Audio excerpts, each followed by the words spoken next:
Godavarikhani గాంధీనగర్లోని Telugu Desam party కార్యాలయం వద్ద నిర్వహిస్తున్న ప్రమాద బీమా సభ్యత్వ నమోదు కార్యక్రమం మంగళవారంతో ముగియనున్నట్లు నాయకులు తెలిపారు. ఈ మేరకు టీడీపీ రాష్ట్ర మాజీ కార్యదర్శి నిమ్మకాయల ఏడుకొండలు మాట్లాడుతూ 100 రూపాయలు చెల్లించి సభ్యత్వం స్వీకరిస్తే 5 లక్షల రూపాయల వరకు ప్రమాద బీమా పొందుతారని తెలిపారు. బీమాతో పాటు సభ్యత్వం స్వీకరించిన వారి పిల్లల భవిష్యత్తుకు టీడీపీ అండగా నిలుస్తుందని సూచించారు. మంగళవారం సాయంత్రం 5 గంటల వరకు అందుబాటులో ఉన్న ఈ అవకాశాన్ని ప్రజలందరూ సద్వినియోగపరచుకోవాలని కోరారు.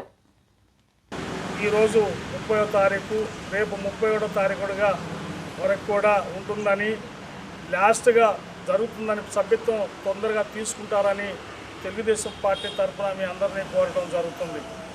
ఈరోజు నారా చంద్రబాబు నాయుడు గారు చేసినటువంటి అభివృద్ధిని చూసి తెలంగాణ రాష్ట్రంలో ఇప్పటి వరకు 1,49,000 నుంచి 50,000 వరకు కూడా సభ్యత్వం నమోదైంది.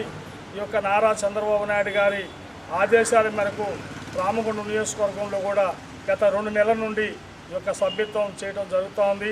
ఈరోజు 100 రూపాయలు చెల్లించి సభ్యత్వం తీసుకున్న వారికి 5 లక్షల రూపాయలు ఇన్సూరెన్స్ ఇవ్వడం అనేది ఏ ఒక్క ముఖ్యమంత్రి కూడా చేయనటువంటి సాహసం అని చెప్పని కూడా మేము తెలియజేస్తా ఉన్నాం. ఈ కార్యక్రమంలో టీడీపీ నాయకులు ముదుగంటి దామోదర్ రెడ్డి, చిటికెల రాజలింగం, పెగడపల్లి రాజనర్సు, స్వరాజ్యం, బరిగెల కళావతి, కనకం, పోచమల్లు, చిట్యాల అశ్విని తదితరులు పాల్గొన్నారు.